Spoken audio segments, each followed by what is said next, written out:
Никакой войны России с Украиной никогда не будет, потому что любой человек, который на полном серьезе попытается осуществить такого рода акт, является преступником. Мы переходим в контрнаступление, которое идет через захваченную Украину. Гражданская война. Украина говорит, нет, это прямое вторжение России. Почему мир не видит правду? Не хочет. Вторгнитесь в Украину, потому что Украина сильная армия. Так как же мы Это не не даже вторгнемся, 14-й если мы год. вторглись 8 Казахстан лет привет. назад? Почему мир не видит правду? Если мы 15-й год. вторглись 8 Казахстан лет привет. назад? В Украине живут братские нам абсолютно по духу, по крови, по общей истории люди, война с которыми является самым страшным преступлением, которое может только придуматься. Заканчиваем, если угодно, ту войну, фрагмент которую мы проиграли в 91 году. Ли возможность возврата Крыма России? Да не дай бог. Этот день мы приближали как могли. Крым и Севастополь снова в составе России. Не дай бог. А зачем вам Крым? Когда мы говорим, а вот давайте Хрущев отдал, мы присоединим, но Хрущев же отдал абсолютно легитимно. Историческая справедливость восторжествовала. Подчеркну, в боевых действиях не участвуют и не будут участвовать солдаты, проходящие срочную службу. К сожалению, обнаружились несколько фактов присутствия военнослужащих срочной службы в частях российских вооруженных сил. Не участвуют и не будут участвовать. Сотрудничество в рамках союзного государства, а на совещании в правительстве обсуждали, как сохранить... То, что сейчас происходит на Украине, это преступление. И Россия страна-агрессор. И ответственность за эту агрессию лежит на совести только одного человека. И этот человек Владимир Путин. Мой отец украинец, моя мать русская. И они никогда не были врагами. И это ожерелье на моей шее как символ того, что Россия должна немедленно остановить братоубийственную войну. И наши братские народы еще смогут примириться. К сожалению, последние годы я работала на Первом канале, занимаясь кремлевской пропагандой. И мне сейчас очень стыдно за это. Стыдно за то, что позволяла говорить ложь с экрана телевизора. Стыдно за то, что позволяла зомбировать русских людей. Мы промолчали в 2014 году, когда все это только начиналось. Мы не вышли на митинги, когда Кремль отравил Навального. Мы просто безмолвно наблюдали за этим античеловеческим режимом.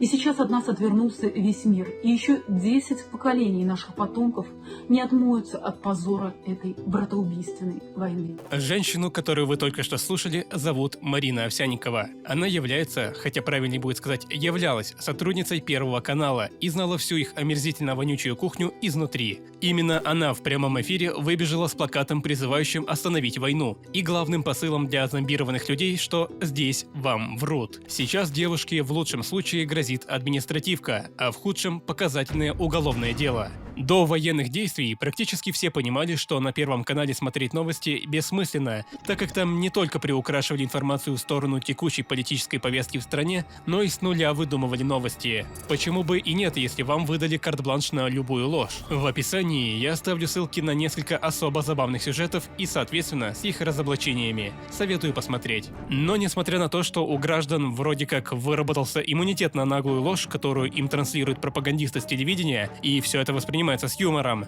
парадоксальным образом, после вторжения России в Украину оказалось, что все верят тому, что говорят им с ящика. Но как же так получилось? Самое обидное, что в информационной войне всегда проигрывает тот, кто говорит правду. Он ограничен правдой. Лжец может нести все, что угодно. Идеально описывает суть пропаганды на телевидении в России. Примеров можно навести сотни, если иметь невероятно крепкую психику, чтобы пересмотреть все это. Но я не буду пустословным и примеры все-таки предоставлю. Причем глобальные, и их должно хватить, чтобы вы задумались. Давайте возьмем для начала историю с Боингом. Наверняка вы ее помните. У иностранных СМИ с самого начала до конца была ровно одна версия событий, так как они ограничены правдой. А вот кремлевские СМИ ничем не ограничены, поэтому за все время они вбросили не менее десятка версий, которые противоречат друг другу. Сначала говорят, что да, ополченцы сбили украинский самолет. Ополченцы сообщают, что им удалось сбить еще один транспортный самолет украинских военно-воздушных сил. Это произошло над городом Торез, самопровозглашенной Донецкой республики.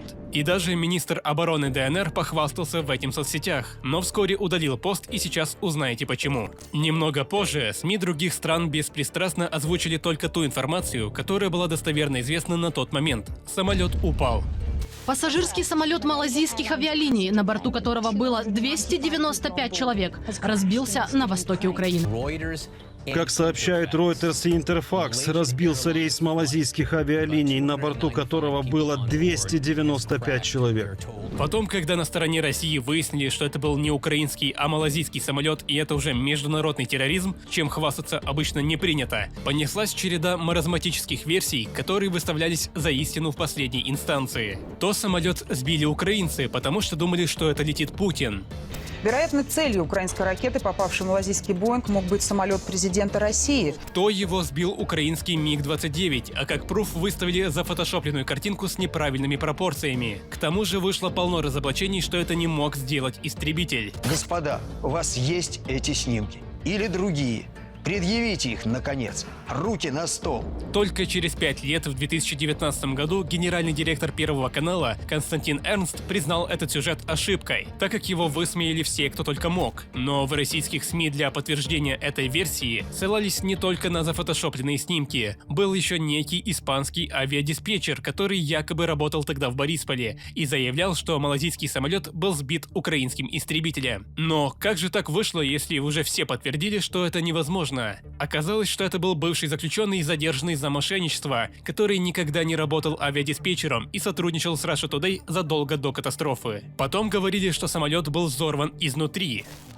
Я практически уверен, что самолет был взорван изнутри, и это была спецоперация. И прочие версии, которые просто не перечислить. Советую глянуть полноценное расследование почти на 1,5 часа, оставлю ссылку в описании. Все как в романе Оруэлла. Да, я знаю, что сравнивать Россию с Океанией уже банально, но уж слишком часто ловлю флешбеки с моментом, где описывается, что каждая следующая ложь полностью или частично опровергает предыдущую ложь, но люди этого даже не замечают. Когда Навального хотели убить, тоже было невероятное количество версий. То он самогоном отравился, то обмен веществ нарушен, то оператор отравил, то он наркотики принимал. Серьезно, все эти версии были, и можете спокойно гуглить любую из них и придете к российским новостным ресурсам, которые так их и не удалили. Чем больше безумных версий будет вброшено, тем больше людей будут думать, что, тут не все так однозначно. Вот, к примеру, самый свежий пример этой недели. Лавров утром заявил, что да, роддом разбомбили, потому что там нацисты из Азова соорудили базу, выгнав весь персонал и больных. Его заняли бойцы батальона «Азов», а вместе с прочими радикалами устроили там свой опорный пункт. А вечером представитель Министерства обороны заявил, что роддом разбомбили сами боевики-нацисты, и Россия в этот день вообще никаких авиаударов по Мариуполю не делала. Якобы имевшая место авиаудар полностью режиссированная провокация для поддержания антироссийского ажиотажа у западной аудитории. Или прям глобальное вторжение в Украину. Версии, зачем это сделали, сами же кремлевцы вбрасывают каждый день новые. То надо было остановить войну на Донбассе. Но почему тогда Россия каждый раз блокировала резолюции ООН по поводу миротворцев? То надо было уничтожить неонацистов, в главе которых еврей. Абсурд, но ладно. То надо было уничтожить наркоманов. То Украина собиралась напасть на Россию, то на Белоруссию. Потом задним числом стали придумывать ядерное оружие, биологическое, химическое и так далее. Хотя подобные биолаборатории есть даже в Казахстане, Грузии, Таджикистане, Армении, Азербайджане и даже в России. Нашли лабораторию, а кто-то прятался? Может, просто надо было официальные источники посмотреть? На этих объектах, кстати, еще и лекарства исследуют. Но нет, по телевизору серьезный дядька сказал, что там разрабатывают мифическое биооружие против славян. А главное, с использованием летучих мышей. Можете заметить, что давят на то, что люди уже давно боятся или ненавидят. Нацистов ненавидят все, значит, враги нацисты. Наркоманов многие не любят, особенно старики, а они охотно смотрят телевизор. Пусть враги будут наркоманами. Да, странный повод вторгаться в другую страну, но пусть будет. И еще нужно добавить биологическое оружие. И обязательно связать это с летучими мышами. Ведь люди помнят, что коронавирус связан с ними, и как трудно стало жить после него. Химическое биологическое оружие, которое убивает только славян. А ведь люди в это верят. Этот спектакль будет длиться долго, и мы узнаем еще много разных версий, почему обязательно надо было нападать. Сейчас, если зайти в комментарии под любым материалом, связанным с политикой, можно увидеть, что большинство россиян поддерживают войну, и у людей опускаются руки. К примеру, у нас есть новостной телеграм-канал, где новости подаются без государственной пропаганды, а комментарии к постам открыты. Кстати, советую подписаться, ссылка будет в описании. И в этих комментариях полно людей, которые поддерживают эту войну и своего любимого президента. Неужели их действительно большинство? Сейчас я расскажу вам о концепции спирали молчания. Эта концепция предполагает анализ взаимосвязи между массовой коммуникацией, межличностной коммуникацией и тем, как индивид соотносит свое мнение с мнением других. Большинство людей стараются избежать ситуаций, когда только им одним приходится разделять определенные установки и представления. Поэтому люди через изучение своего окружения стараются выявить как господствующие точки зрения, так и менее популярные. Если индивид обнаруживает, что разделяемые им установки являются мало распространенными, то, скорее всего, он не будет выражать их открыто. По крайней мере, из-за элементарной боязни остаться в изоляции, непринятым обществом. Ситуация, когда одни ориентированы на выражение своего мнения, а другие на его сокрытие, приводит к нарастанию спиралеобразного процесса. В ходе него устанавливается доминирование какой-то одной точки зрения. К примеру, берем ситуацию, где 10 человек не поддерживают войну и осуждают Путина, а всего один человек поддерживает. Но высказывается он настолько громко, что эти 10 человек думают, что большинство поддерживают Путина и предпочитают промолчать. Выходит картина, где большинство поддерживается одной точки зрения, но по факту это далеко не так. Именно поэтому пропаганда так важна в информационной войне. И еще один пример. Я сделал опрос в сообществе YouTube-канала с вопросом, верят ли они средствам массовой информации в России. И большинство анонимно ответили, что нет. Но если зайти в комментарии любого моего видео, связанного с политикой, то можно увидеть совершенно другую картину.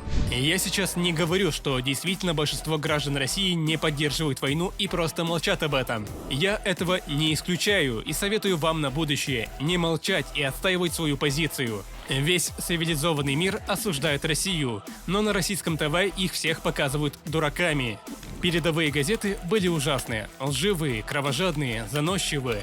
Весь мир за пределами Германии изображался дегенеративным, глупым, коварным. Выходило, что миру ничего другого не остается, как быть завоеванным Германией. Это цитата Ремарка. И раз мы затронули Германию, давайте я расскажу о пропаганде Гитлера, с которым так часто сравнивают Путина. Вторжение в 5 утра, уверенность в том, что очень быстро захватят страну, культ личности, лидер в бункере, символика, схожая на свастику и так далее. Все как по методичке. А за помощь с информацией о пропаганде нацистской Германии спасибо Скаммерсу. В 1933 году Гитлер создал Министерство пропаганды, а его звездой стал небезызвестный Йозеф Геббельс. Нацистские идеи, по задумке этих ребят, должны были внедряться, как говорится, от школ и домов престарелых, в учебниках, в кино, в газетах, в театрах и так далее. В общем, везде, где бы ты мог что-то прочесть, услышать или увидеть, должна быть нацистская пропаганда. Бюджеты туда вкладывались космические. Можете вспомнить, что сейчас везде встречаются символы ЗИВ, от газет, телеканалов и билбордов до школ и плакатов. В кино вы могли видеть, что на оккупированных немцами территориях не горели улицы и не взрывались снаряды. Более того, для многих людей жизнь вообще никак не менялась. Они также ходили на работу, свидания и в парке. И да, можете вспомнить, что сейчас говорят на российском телевидении. В западных СМИ объективно оценить ситуацию помогает видео с веб-камер, которые установлены прямо на улицах. Ну вот, например, столица Украины, Киев. Все тихо, спокойно. На оккупированных территориях работали театры, кинотеатры и другие мероприятия для веселого и культурного отдыха. Просто везде уже примешивалась немецкая пропаганда. Поэтому с сегодняшнего дня на территории Мелитополя и Мелитопольского района начинается цифровое вещание российских телеканалов.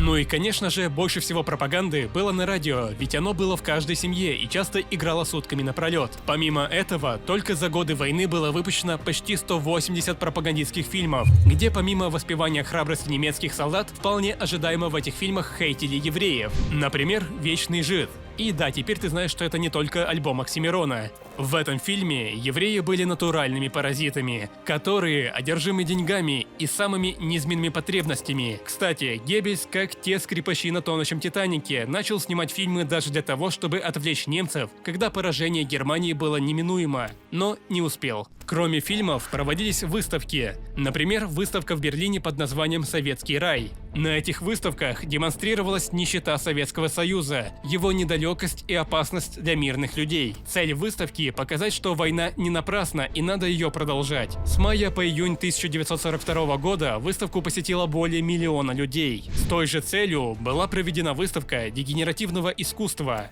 Из боевых способов пропаганды были агитационные боеприпасы. Их цель – не убить тебя, хотя это было вполне возможно, а распространять листовки. Самые крупные вмещали 250 тысяч листовок, и их разносило на сотни и даже тысячи километров. Кстати, подобные листовки также раздают в городах и селах, которые захватили российские солдаты.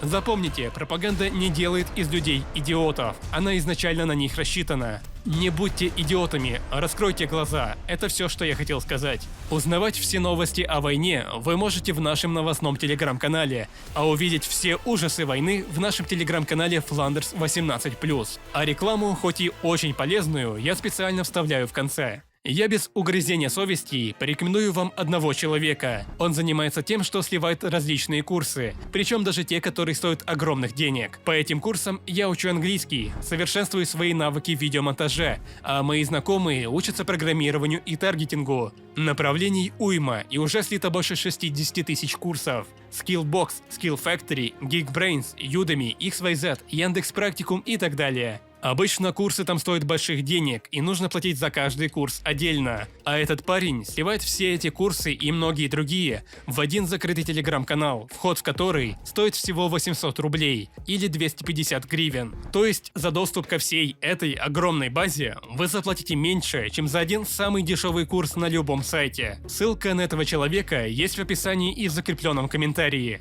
Можете написать ему любое сообщение в телеграме и получите в ответ всю необходимую информацию. И при желании вам скинут все возможные доказательства. Если что, я отвечаю своей репутацией. Я сам пользуюсь этими курсами и доволен как слон, так что рекомендую. А на сегодня все. Спасибо за просмотр. Не забывайте про лайки, комментарии и подписку. Будьте осторожны и не занимайтесь херней. А я ухожу. І надіюсь, не навсегда. Старі фотографії на стіл розклади, дитячі історії смішні розкажи.